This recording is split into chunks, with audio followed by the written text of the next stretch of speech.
Inulunsad kahapon ng Metropolitan Manila Development Authority o MMDA ang Yes to Ayos Disiplina Campaign na layong ipromote ang pagkakaroon ng disiplina at civic responsibility sa mga residente sa Metro Manila. Idinaos ang launching ng campaign kahapon sa Malabon.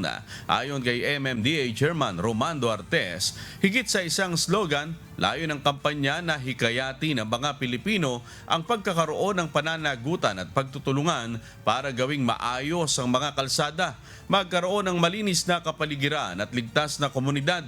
Nakapaloob sa kampanya ang pagkakaroon ng mga simpleng disiplina, kabilang na ang pagsunod sa mga regulasyon sa batas trapiko, pagtawid sa tamang tawiran, pagpapanatiling malinis ng mga sidewalk, tamang pagtatapon at hindi pagsusunog ng mga basura. Kasama rin dito ang pagiging handa sa panahon ng mga emergency o sakuna, hindi paninigarilyo o vape, tamang pagpila, pagiging on time, gayon din ang pagiging magalang at may respeto sa kapwa.